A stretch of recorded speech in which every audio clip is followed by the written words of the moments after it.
उच्च शिक्षित 29 वर्षीय कश्मीरा संदीप पवार ऐसी शातिर युवती है जो खुद को प्रधानमंत्री कार्यालय पीएमओ की राष्ट्रीय सलाहकार बताती थी। अपना रुतबा दिखाकर उसने पति गणेश गायकवाड़ के साथ मिलकर लोगों से लाखों रुपए इतनी आसानी से ठग लिए कि कोर्ट के नोटिस के बाद सतारा, महाराष्ट्र पुलिस सक्रिय हुई और कश्मीरा और उसके पति गणेश के खिलाफ कार्रवाई शुरू कर दी। 82 लाख रुपए की ठगी करने की 3 शिकायतें मिलने के बाद 19 जून 2024 को रात करीब 11 बजे सतारा पुलिस 29 वर्षीय कश्मीरा संदीप पवार और उसके पति 32 वर्षीय गणेश गायकवाड़ के घर पहुंची।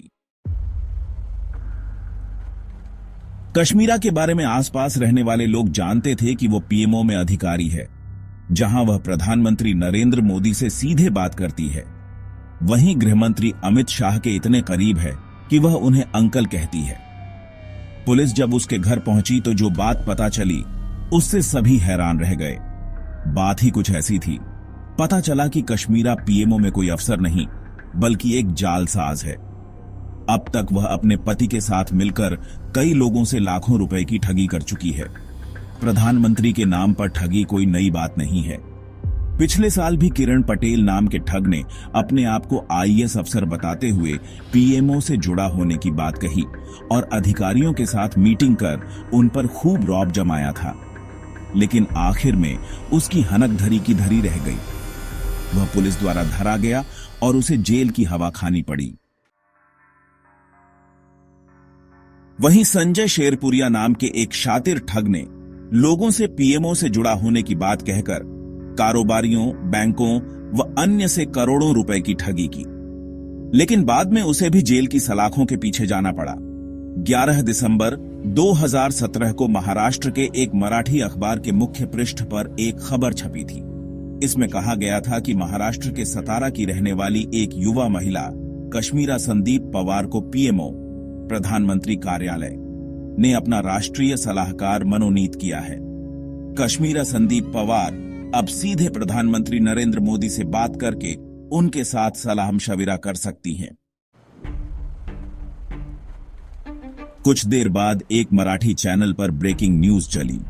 इसमें दावा किया गया था कि 24 साल की कश्मीरा संदीप पवार सीधे अजीत डोभाल को रिपोर्ट करेंगी। चैनल के एक रिपोर्टर ने कश्मीरा का इंटरव्यू भी लिया।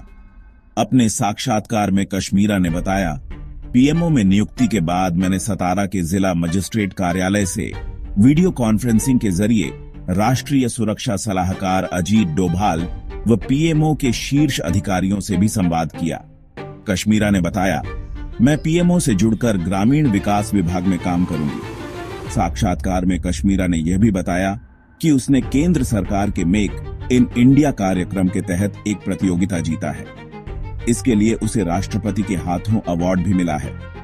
उसके बनाए स्मार्ट विलेज प्रोजेक्ट पर उत्तर प्रदेश के 3 गांवों में काम हुआ है। उसने बताया कि मैं पीएमओ से जुड़कर अलग अलग फील्ड की स्कीम के बारे में केंद्र सरकार को सलाह दूंगी।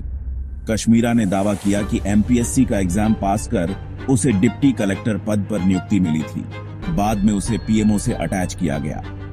कश्मीरा से पहला इंटरव्यू पत्रकार विनय कदम परिवर्तित नाम ने लिया था।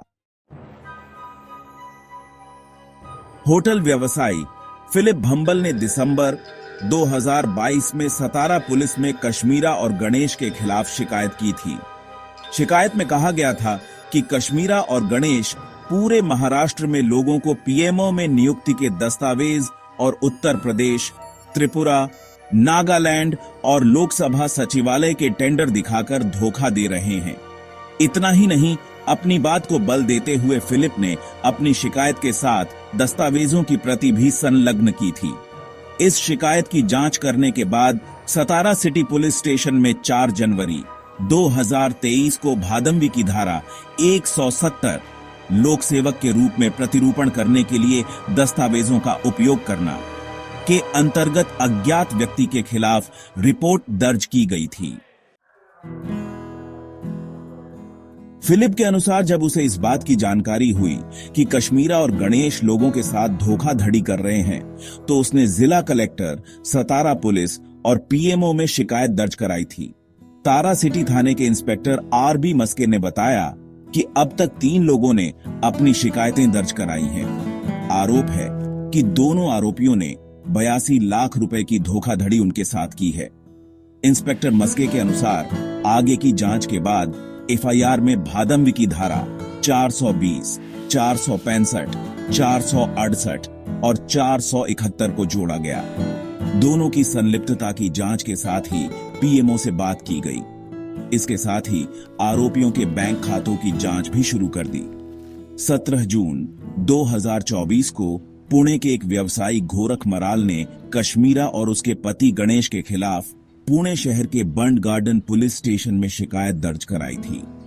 मराल ने दोनों पर सरकारी टेंडर दिलाने के बदले 50 लाख रुपए की धोखाधड़ी करने का आरोप लगाया था। मराल ने पुलिस को बताया कि आरोपियों ने दिसंबर 2019 और मार्च 2022 के बीच 50 लाख रुपए के बदले व्हाट्सएप पर उसके साथ टेंडर डॉक्यूमेंट्स शेयर किए थे। व्यवसायी से कश्मीरा और गणेश कई बार काउंसिल हॉल और पुणे के कई स्थानों पर मिले भी थे। गणेश ने उससे कश्मीरा की तारीफ में छपी ऑनलाइन रिपोर्ट दिखाकर और उनके साथ कई दस्तावेज साझा कर उसका विश्वास हासिल किया। मराल ने बताया 20 नवंबर 2019 को व्हाट्सएप पर एक लेटर साझा किया जिस पर पीएम नरेंद्र मोदी के हस्ताक्षर थे। इस लेटर में कश्मीरा की पीएम के राष्ट्रीय सलाहकार और भारत के काउंसलर के रूप में नियुक्ति का उल्लेख था।